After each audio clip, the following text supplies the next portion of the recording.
Morning, guys. It's chilly. It's nice. I love this time of year. Wish I could be off hunting, but can't right now. I hunted yesterday, so gotta work today. But let's take a look at some of these logs in this log pile and discuss a little bit about grade and some of the decisions I made and, whatnot, what have you. So right now, at the mill we're sending our stuff to, the grade logs, hard maple's doing good. Obviously walnut's doing great, but that's going somewhere totally different. That goes out for bid sale, so that's a whole nother animal.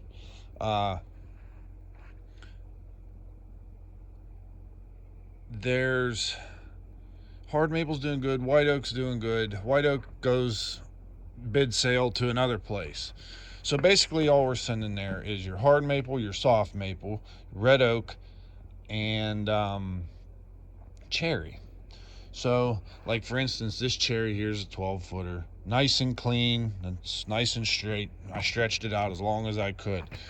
Right here we got this little, most of this stuff's little. I'm sorry, I know this isn't like ideal timber. It's pickup sticks compared to what most people cut, but we can still get some grade out of it. So this one here, a nice little hard maple log. Now I've got a knot right there, and I've got a knot right over there. 8 foot was about right here, I think, and that's a 10-footer, so 8 foot's right about here. So I had a defect there and a defect right there. So didn't matter if I cut 8 or 10, this log's going to get the same grade, even if it was clean up here. But it just happened to have another defect up here. But since it's on the same side as that one, that's still two-sided clean log. So I stretched it out to add to the footage. We got soft maple here, and as far as I can tell, there's one defect right there, and we got something going on right there, but it's all on the same side of the log. So once again, I could stretch a nice, you go for your length there if it's straight. That's how I got, get to 10 foot, keeps that log at the same grade. Now, this is a soft maple log here, which I do believe is the bottom piece of this one, if I remember correctly. Now, I could have stretched that log to 16 foot, but from what I remember, 16 foot brought me right up into this. So I knocked it back, and I think there's another defect in this log somewhere down here. But I knocked it back for the reason that if I can keep the grade higher on this log, I don't know how to explain this. Let's say this is full of number 1 wood, which will pay more, and this log, no matter what's going to be number 2 or 3 wood, which pays less. So the idea is to you can chop it back and keep this all number 1 wood, which is going to pay you better, and then you throw a little bit extra into this one, because it doesn't matter, it's going to stay the same grade no matter what length you keep it because of the defect towards the center. I don't know if that makes sense. This cherry here's got some sweep in it. Not incredible sweep. That one's got more to it. I probably should have chopped that one back, but there was probably something, if I remember, there was a crotch up here, and I just stretched it out, because if not, I was throwing 3 foot of log away, and why do that? These two came out of the same tree. So the butt log is clean as can be. And as you can see, the second log up, see how you start to get little defects? There looks like a cat face right there behind that mud, then there. So I just chopped an 8 and then another 8. So you kept this one clean, good grade, and that one there is obviously your lower grade. This will probably go for a railroad tie. We got some vines and stuff here. Let's see, what else can we go over? This log here, another soft hard maple, had those in it there. So we just stretched it out. Get your footage in it at least. And this was the bottom half of that tree. Now, I don't know what they do with this. I don't know if they deduct much. Sometimes you get these suckers that grow at the butt. I don't know how they grade that. I'd love to get in the log yard and talk to them guys. You wouldn't think there'd be a whole lot of waste in that, because that's in the flare of the log. You're going to cut a lot of that out once you square your log up. But I don't know. We got a nice clean hard maple there. So, and then now let's look here at this pile. This is our Scrag pile. Ooh. Now, Scrag is basically, you can do softwood and hardwood. The mill we send ours to mostly likes hardwood. We have another one we send a little bit of soft. That's where the aspen goes to. But it's basically anything they can chop 6 to 8 foot straight pieces out of. And the one mill we can send it to takes it all the way down to 4 footers. So it can have sweep and weigh and everything. And they'll take it there and they can cut it down into 4 foot logs, chunks, and it goes through a Scrag mill and they cut pallet pieces out of it. But obviously they want bigger stuff they can get, because you can make, ties and trailer cribbing and things like that. But it doesn't matter how many knots. You can have lots of defects. See, like that's about the most acceptable amount of rot they'll take. Any beyond that, they don't want it. Now, if you got a little section in the center of the log, like a little punk hole or something, they cut that out there. We just cut it long like this because it's a lot easier for me to load on the truck faster. And then they can make the decision of what they want to cut out of it. Most of it's cut 16 to 25 foot. You're going to have your short stuff, obviously. You get down to the end of a log, or you can cut a piece off, like there's a 12-footer there, and this is 12-footer there, and they're going to chop that into 4-foot pieces. Just too much wood volume there to waste. This here, I think, is like a 9-footer. You can cut a tie out of that.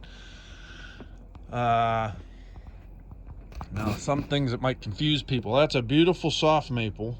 Straight as a gun barrel, could make a grade log. The reason it's got to go in that pile is it's not fresh right now because it bled. It's been sitting in the rain. But you see all that. They call that worm. Makes beautiful lumber, but the mill considers that a defect. And it would send it right into the blocking pile. So, into the blocking pile at the grade mill, we might as well just send it to Scrag because we get more money per ton for it. So, and you got your smaller poplar in there, and that one's a little punky. Actually, I think that rolled over from the pulp pile, because at one time the pulp was all, had this all covered up. And then we have the bigger aspen on the bottom. That's got to go somewhere else. You can see there's some larch and pine out there. That's left over from when I was cutting pine. So that's just at the end of the pile. But they'll take any hardwood. So hard maple, soft maple, red elm, red oak, white oak. I can't think.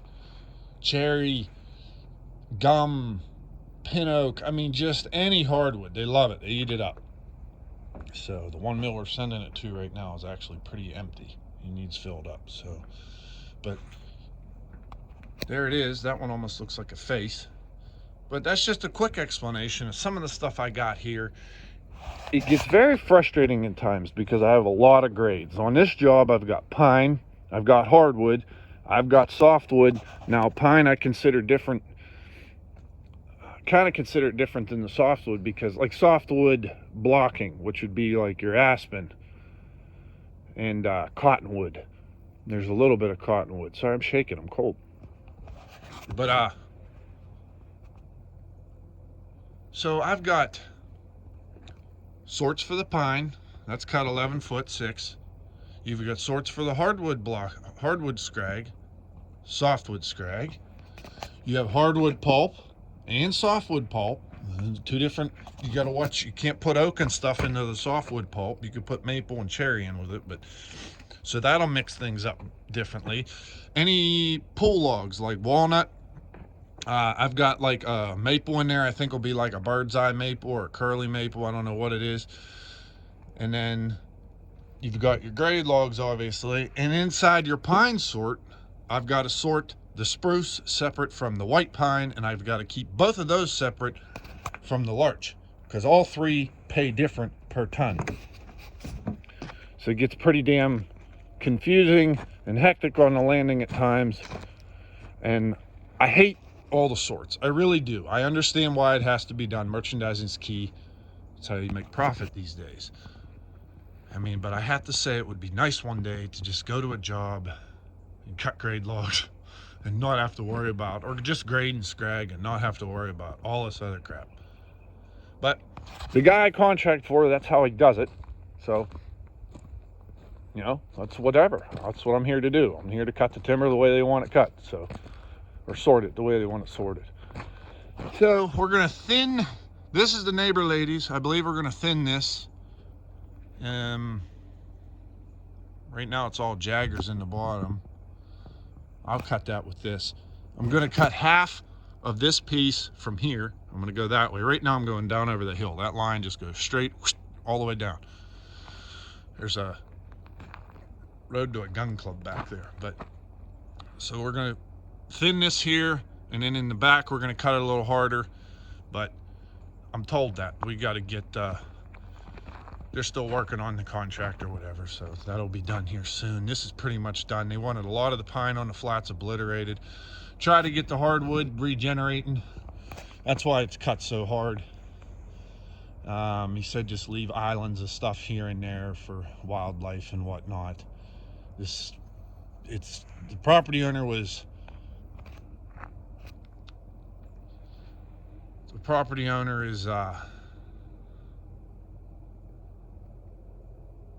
they want it cut a certain way. So in the end game, it's what the property owner wants, not necessarily what everybody thinks is the right thing or the wrong thing to do.